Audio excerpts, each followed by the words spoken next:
Governador, 3 temas não saíram da pauta de Brasília nos últimos dias: impeachment, voto impresso e ameaças à democracia. Se o senhor puder resumir o que é que o senhor entende do que está acontecendo no país nesse momento, eu gostaria disso. Primeiro, saber a opinião do senhor sobre o voto impresso, esse debate. Segundo, as ameaças que o presidente está fazendo à democracia, caso não tenha voto impresso. E o terceiro, se o senhor é a favor ou não de uma abertura de um processo de impeachment do presidente Jair Bolsonaro.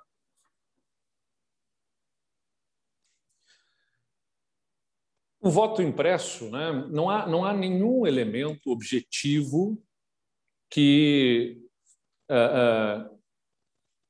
nos imponha, que nos apresente razão suficiente para se fazer tamanho investimento e tamanha alteração do processo de votação. Não há nada objetivamente, a não ser ilações, fake news. O próprio presidente disse a todo tempo que ia apresentar provas, anuncia, vai ter provas, vem provas e tudo mais, e aí faz uma live para dizer não tem provas. Então, é bravata para gerar confusão. Eu não acho que todo mundo que defenda o voto impresso tenha a mesma intenção de gerar confusão que o presidente. Acho até que é legítimo que se discuta o voto impresso. O problema é que, sob Bolsonaro, tudo vira um risco institucional. O presidente gera o conflito, ele estimula a confusão, ele quer a instabilidade. E parece muito mais que a defesa do voto impresso para Bolsonaro e para os bolsonaristas é uma espécie de se correr o bicho pega, se ficar o bicho come. Ou seja, defende o voto impresso porque, se conseguir passar o voto impresso, a chance de dar problema na impressão, que é um processo mecânico, é muito maior do que dar problema nas urnas no processo virtual, processo digital, processo eletrônico. Né? É muito maior a chance de dar problema em impressão nas urnas. Então já começa por aí uma oportunidade de criar confusão. Depois, uma vez que tenha voto impresso, vai ter a oportunidade de contestar o resultado, pedir recontagem, armar confusão por longos dias até que se faça recontagem, mais ou menos mimetizando o que fez Donald Trump dentro do processo americano. Ficar contestando o resultado até o último momento, tentando incendiar, né, uma insurgência contra o resultado das eleições. Eu digo que se correr o bicho pega, se ficar o bicho come, porque se aprova o voto impresso, eles vão ter a oportunidade de gerar mais confusão lá na frente do processo eleitoral. E se não aprova, eles vão ficar usando a não aprovação como teoria da conspiração. Né? Então, é para armar confusão. Fosse no momento de sobriedade institucional, né, nas regras do jogo, discutir mudanças do processo de votação, até seria admissível. Acho que sob Bolsonaro, qualquer mudança de regra, qualquer mudança de processo, de procedimento, de grande risco para o Brasil, porque não são bem intencionados, naquilo que desejam fazer de alterações, e está muito claro, as constantes ameaças à democracia que você falou aqui, né? Ameaçando, então não vai ter eleição, uma denúncia aí de que o ministro da Defesa tenha feito ameaças. Ainda bem, né? As instituições parecem estar começando a ter reações mais contundentes. O Tribunal Superior Eleitoral chama Bolsonaro para investigação, para a condição de investigado no inquérito das fake news. O Congresso chama o ministro da Defesa para dar explicações.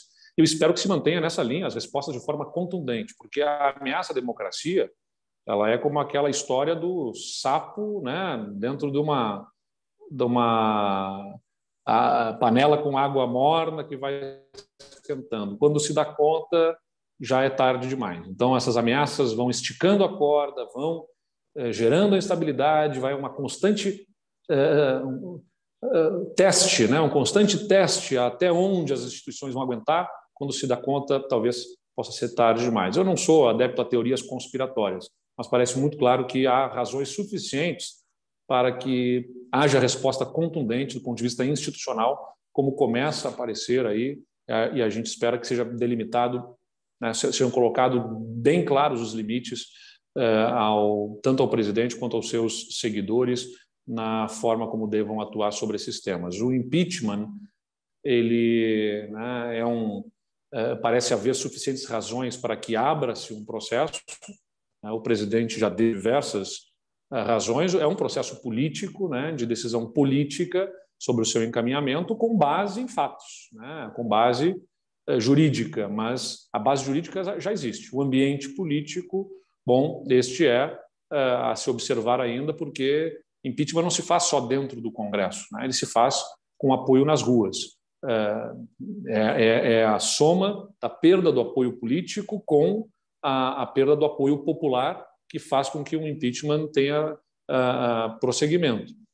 Do ponto de vista de motivação de fatos, existem fatos suficientes, sim, para um processo ir adiante. Processo, como eu digo, o processo é qual a oportunidade da defesa, a oportunidade da explicação, né, a oportunidade do contraditório, dentro de um processo de impedimento.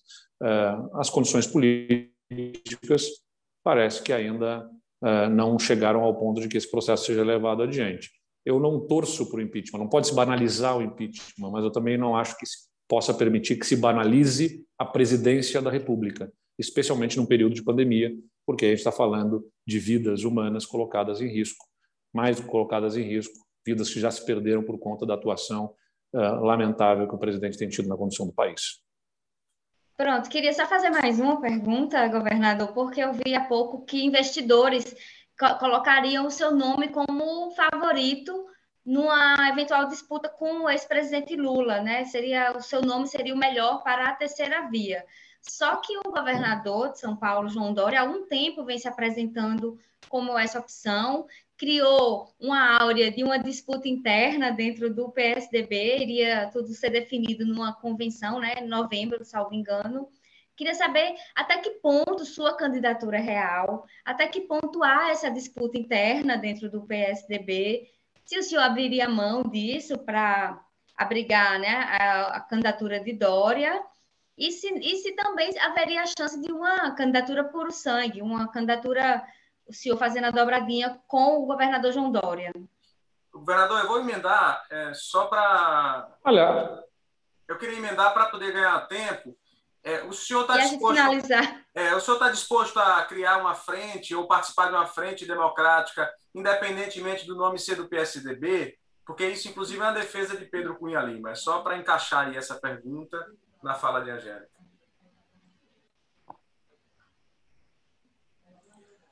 Bom, Angélica, uma chapa pura parece mais improvável porque os dois somos governadores, eu e o governador João Dória, e acho pouco provável que o governador João Dória, que tem o meu maior respeito, renunciasse o mandato para ser candidato a vice-presidente numa chapa comigo. Então, eu não entendo que a chapa pura seja algo possível nesse momento, né? Não é impossível, mas não entendo que seja provável. O que eu posso dizer é que a minha candidatura dentro do PSDB já não se coloca como minha, aliás, ela nem começou sendo minha. Eu fui buscado em Porto Alegre por deputados e senadores que me procuraram para pedir que o que eu estava fazendo e o como que eu estava fazendo política e gestão no Rio Grande do Sul pudesse ser tratado nacionalmente e ajudasse a viabilizar uma alternativa num projeto para o país. Eu aceitei esse convite e comecei a me mobilizar, então, para ajudar a construir essa agenda. Tenho encontrado muito acolhimento dentro do partido, muita gente que está entusiasmada com o nosso projeto, com o que a gente pensa para o futuro e com a cara que a gente quer dar para o PSDB nas eleições de 2022, que naturalmente, nós temos uma visão semelhante, certamente eu, o governador João Dória, o Tasso Gereissati, senador do Ceará, ex-governador, que é também um nome, o ex-senador e ex-prefeito Arthur Virgílio, né? Ou seja, são nomes muito respeitados, com capacidade de gestão comprovada. Certamente nós pensamos muito semelhante, de forma muito semelhante, sobre como o governo deve agir, como deve ser a gestão pública, mas cada um tem o seu estilo, cada um tem o seu jeito, cada um tem a sua forma de atuação política. É isso que o PSDB vai ter que decidir, qual é a cara, o jeito, o estilo que deve representar o PSDB em 2022. Eu me coloco à disposição pela minha forma de fazer política, os resultados que a gente atingiu num contexto difícil no Rio Grande do Sul, para ajudar a quebrar essa polarização, formar um caminho alternativo para o Brasil, trazer o Brasil de volta para o centro. É isso que eu espero que a gente possa fazer. Agora, é legítimo que cada partido busque protagonismo, até desejável que busque protagonismo, mas política a gente não faz para a gente faz para os outros. Não é sobre ser, é sobre fazer. Né? Já falei isso muitas vezes e reitero aqui. A gente tem que fazer ao mesmo tempo com vontade, com ambição, com aspiração, né, de levar a nossa agenda e o partido para uma posição de protagonismo, mas também com humildade. Não é sobre atender a vaidade individual e não é sobre atender o projeto do partido, é um projeto de país, para os outros. E isso significa ter humildade para sentar à mesa com outros partidos políticos, pedindo apoio, mas também com a humildade de, se for o caso, saber apoiar. Eventualmente, uma outra candidatura se revela assim flagrantemente a que melhor aglutina e que melhor tem possibilidades do ponto de vista eleitoral. E se ela compartilhar conosco de uma visão semelhante de projeto para o país, a gente tem que ter disposição de construir convergência, porque não é sobre atender a minha aspiração pessoal, é sobre atender a aspiração do país, que é superar os seus problemas, né? Não deixarmos que o Brasil caia nessa polarização inútil, mais do que inútil, indesejável, com cicatrizes abertas e que precisam ser curadas. Eu quero cicatrizar essas feridas e não ajudar a que elas permaneçam aí.